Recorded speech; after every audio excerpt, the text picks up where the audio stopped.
Welcome back dito sa channel natin. Andito tayo ngayon sa may Pasig City. Mag-update tayo sa dalawang mega project na ginagawa dito. Ito na pala yung bagong Starbucks, bukas na.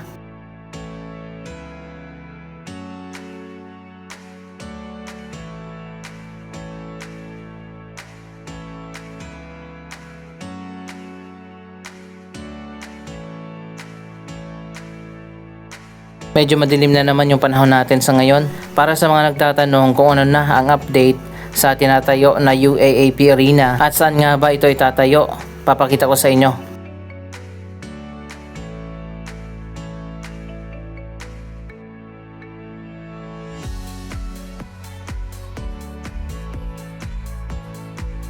Andito tayo ngayon sa loob ng Bridgetown. Malapit lang dito, tinatayo ang bagong UAAP Arena.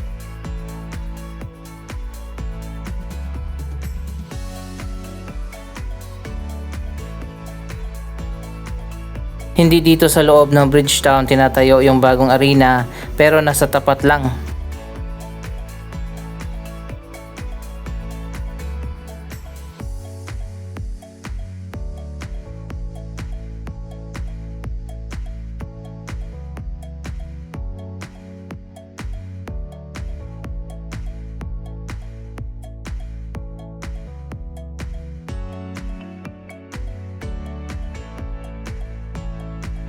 Ito yung parking area ng Bridgetown. Nasa tapat nito yung ginagawa na bagong project.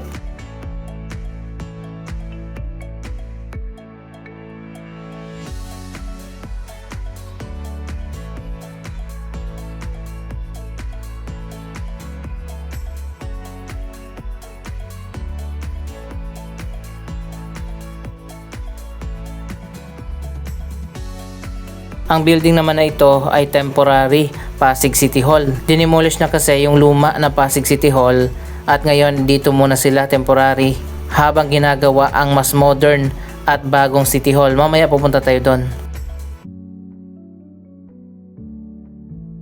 So ayun guys, ito na, makikita nyo naman naghuhukay na dyan sa loob. 1.8 hectare ang lawak ng property na tinatayuan ngayon ng bagong arena.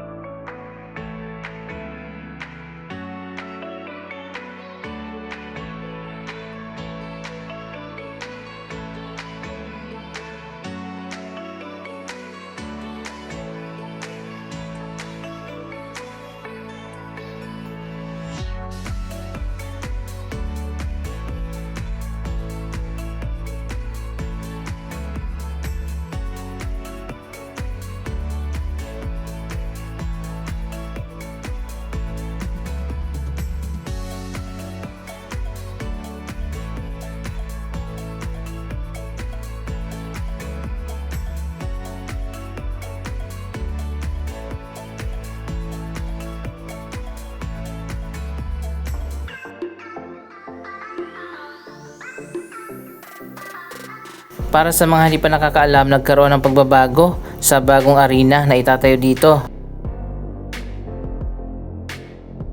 Paglabas natin, ito ang Amang Rodriguez Avenue ng Pasig City.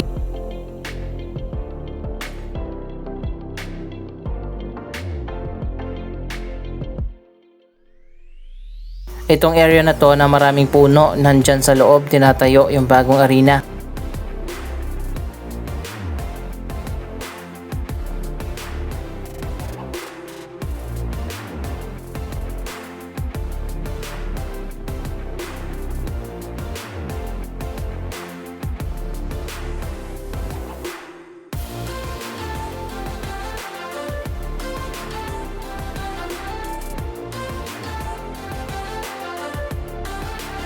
Mula sa original plan na 6,000 seating capacity, itinaas o dinagdagan ang dami ng mga upuan at ang bagong arena ay magiging 8,000 seater na.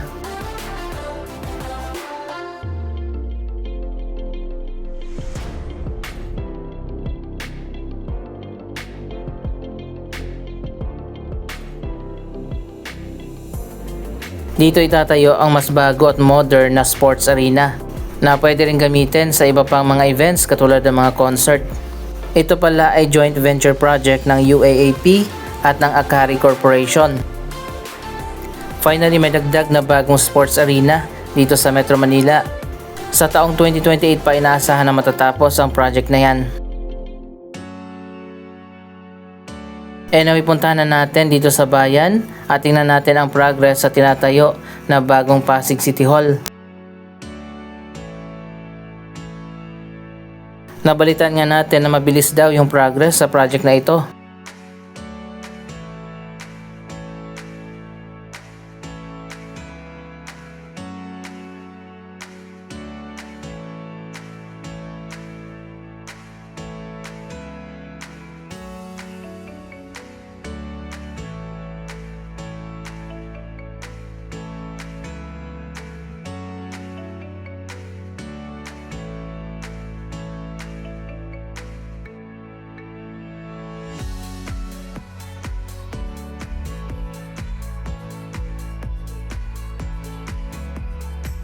Ayan at tuloy-tuloy na nga ang progress sa pagtatayo ng bagong City Hall.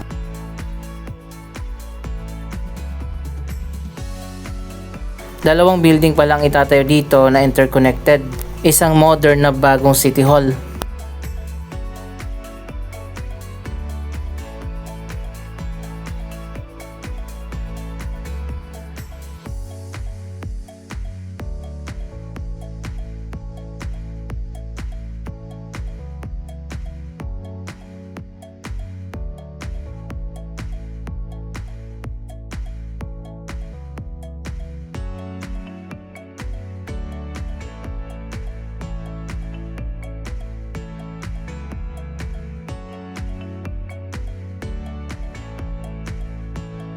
Napakaganda ng bagong Pasig City Hall kapag natapos na.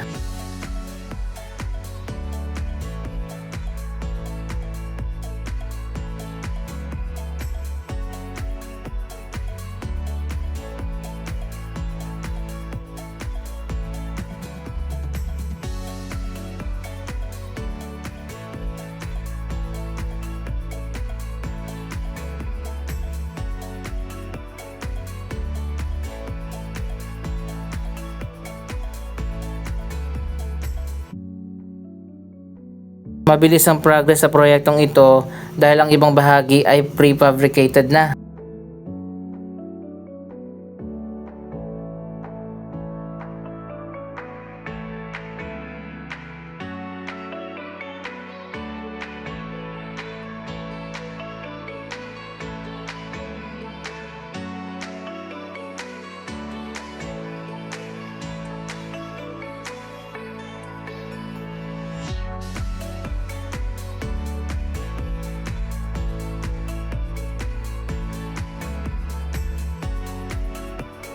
Ito na siguro ang magiging pinaka-modern na bagong City Hall dito sa ating bansa kapag natapos na.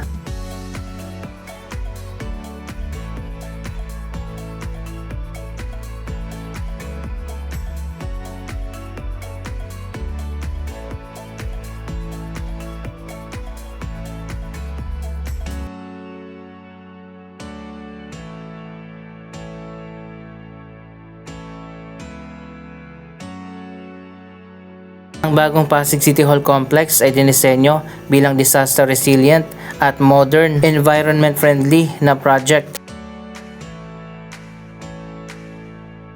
Ayan, nandito na tayo sa likod, makikita naman natin yung progress. Ito pa lang yung building A, magtatayo pa ng isa pang building katabi niyan.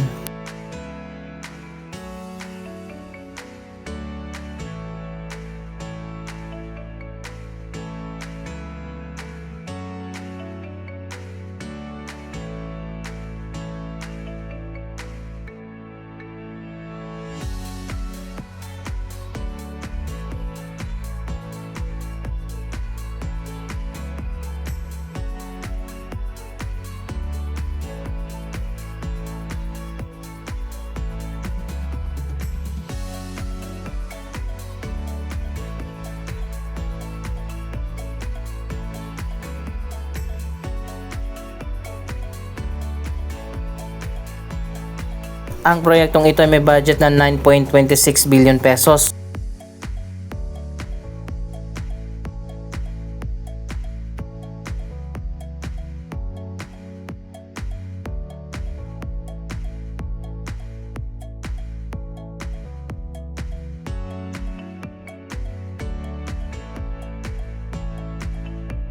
Para maging flood-free ang bagong City Hall, ito ay tinayo sa isang elevated na area na may taas na 1.8 meters mula sa ground.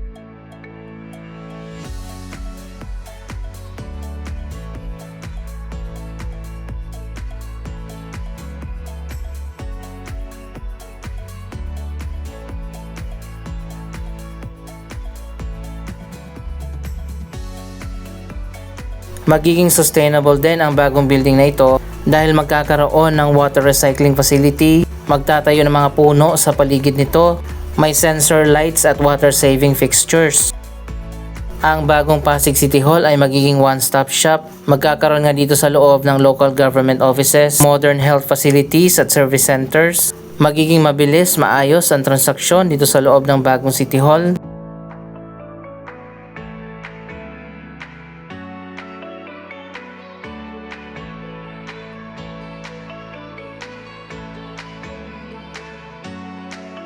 At magkakaroon pa ng public at civic spaces. Merong linear park dyan sa gitna na may fountain. Talaga namang modern at state of the art itong bagong City Hall.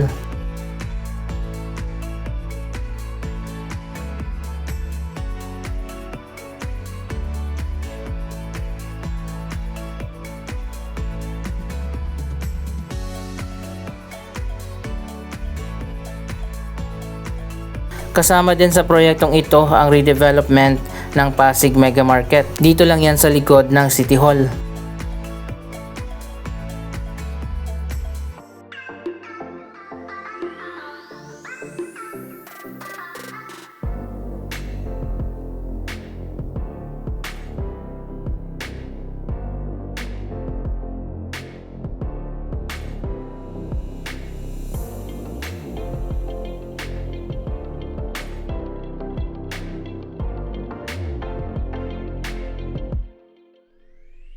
Ang matitira na structure dito sa likod ay ang tower. Magkakaroon din ng major renovation dyan.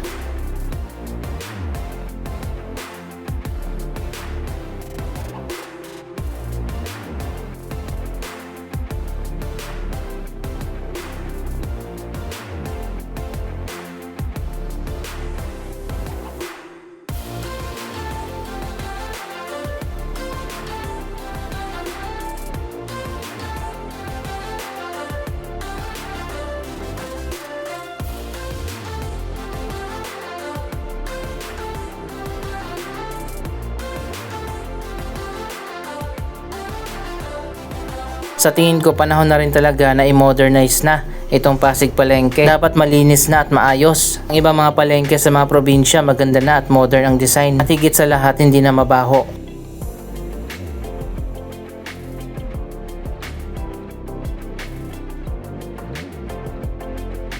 Ang tower pala ay magiging bagong tourist attraction. Magkakaroon pa dyan ng viewing deck at revolving restaurant.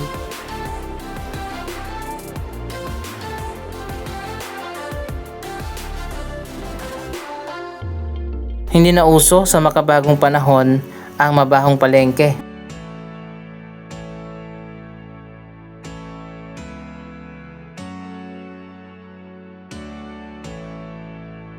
Dapat mag-move on na tayo sa ganong klaseng palengke dahil health hazard yon. Kung madumi at mabaho ang isang palengke, ibig sabihin hindi rin magiging safe ang mga pagkain na binibenta.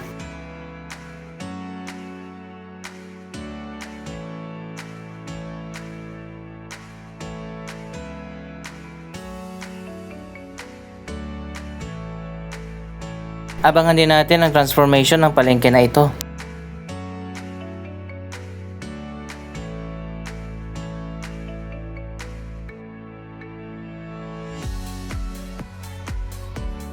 Exciting ang mga bagong project dito sa Pasig City. Kamakailan lang ay nanalo ang Pasig City sa isang international contest. May bagong project tayo na abangan, ang Pasig River Floating Park. Abangan nyo na lang sa susunod na video yung update natin tungkol sa proyektong yan.